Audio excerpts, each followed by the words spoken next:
Marjolaine Deschênes, bonjour. Bonjour, Patricia. Marjolaine, d'abord, tu es chargée de cours ici à l'Université du Québec à Trois-Rivières, au département des arts et de la philosophie. Philosophie et art, oui. Ah, c'est le contraire, philosophie et art. Et là, tu nous présentes un livre, un premier roman, qui s'intitule Fleurs au fusil. C'est publié aux éditions de La Peuplade. Oui. Je dis premier roman parce qu'il y a eu 3 recueils de poésie. 4 recueils de poésie. 4 recueils avant ce roman-ci. Oui. Qu'est-ce qui t'a amené au roman? Étrangement, écoute, j'ai commencé j'ai commencé à écrire de la poésie très tôt, là, sans du tout projeter à publier cette poésie-là. J'ai commencé à l'adolescence à écrire de la poésie, mais j'ai commencé à travailler sur ce roman-là quand même en 2002. J'avais commencé à travailler là-dessus dans un cours de création ici que j'avais suivi avec Robert Lalonde. Ah oui, bien, je me souviens C'est en 2001 ou 2002, quelque chose comme ça. Oui, oui. Puis, finalement, donc en 3-4 mois, autrement dit, durant la session, j'avais pondu un manuscrit de roman d'à peu près 150 pages. Puis, j'ai laissé ça de côté parce que, bon, c'était pas à mon goût, puis je me disais bien qu'il y avait du retravail à faire là. Fait que c'est par la suite, en fait, que j'ai écrit mon premier livre de poésie, qui, lui, a été publié au Sabar. C'était L'Eau danseur, à peu près dans ces années-là, 2002. Puis après ça, bon, il y a d'autres livres de poésie qui sont venus, qui ont été publiés aussi. Et j'ai repris l'écriture du manuscrit de mon premier roman à l'hiver 2008 pour, là, le retravailler plus assidûment, mais quand même pas, c'était quand même pas du travail quotidien. Puis je faisais ça parallèlement à mes études, dans le fond, parce qu'en 2008, à ce moment-là, j'étais en train de faire ma thèse en littérature à l'Université de Montréal. Puis ça me changeait de la recherche puis de l'académique, là, tu sais. Oui. Fait que, mais j'ai toujours fait ça de façon créée parallèlement à mes études ou à mes recherches, tout ça. Et puis, donc c'est ça, j'ai repris ça en 2008, puis là, je l'ai envoyé à des maisons d'édition à l'automne 2012. Non, mais ce qui m'a amené finalement au roman, j'y suis venue aussi naturellement que la poésie, dans le fond. Mais je trouvais ça intéressant de... sûrement l'écriture de la poésie m'est venue plus spontanément, plus jeune. J'aime bien travailler le rythme, l'image, le symbole, etc. Puis le roman, j'ai trouvé ça intéressant à un moment donné d'essayer de raconter une histoire. C'est pas... Parce qu'en poésie... Est-ce que tu as aimé ça, raconter une histoire? En tout cas, le processus a été long, mais quand même fructueux, puisque ça en a fait un livre, finalement, en bout de piste. Raconter une histoire... Mais ça demande un autre souffle que la poésie. Un autre souffle, c'est ça. Mais en même temps, c'est un roman très poétique. Oui, et très, très poétique. Ouais. Fait que je me suis retrouvée, dans le fond, c'est que j'aime beaucoup travailler le rythme en poésie. Puis je me disais, dans le roman, ça va être un travail différent sur la temporalité. Puis finalement, j'allais dire, je me suis pris au piège. Je sais pas si c'est un gros piège, là, mais j'ai travaillé beaucoup le rythme, de toute façon, pour le roman.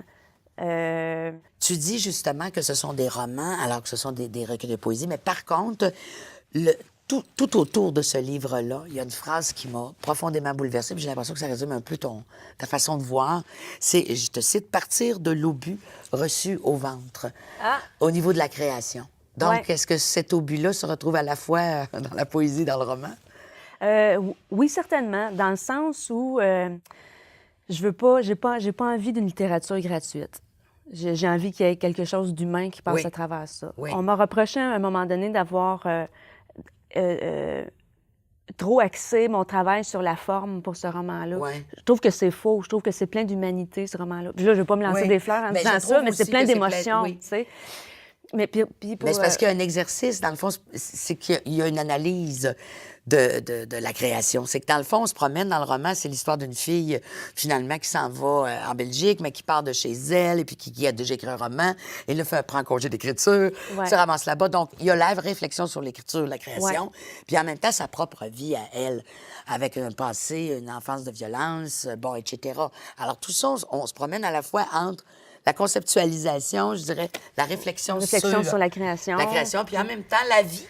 Qu'elle met en lien avec la vie, c'est ça. Ben oui. Puis, mais pour répondre, pour renchérir sur ce que tu disais tantôt pour l'autofiction, je suis plus à l'aise avec la manière dont en parle Bruno Blankman, Oui. il parle des récits de soi contemporains.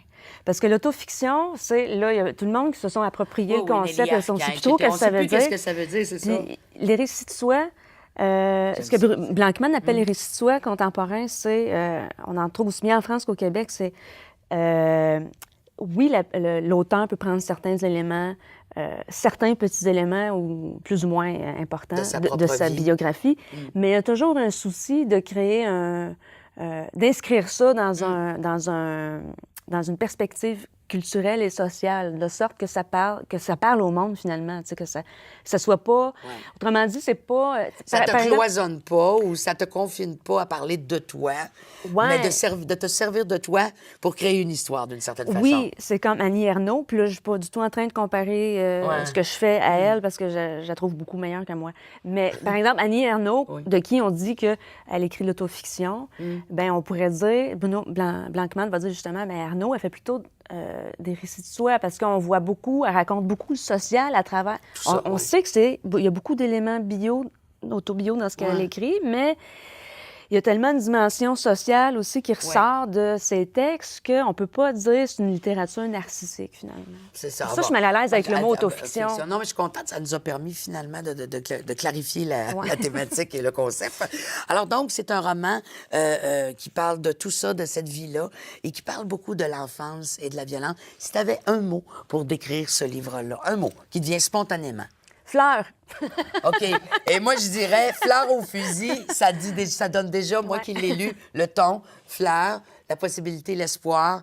Mais au bout de tout ça, avant tout ça, il y avait de la violence, mais des fois, de la violence peut sortir, finalement, un cheminement. Oui, bien, c'est ça. Je voulais faire quelque chose de beau avec quelque chose de laid. Oui, c'est ça.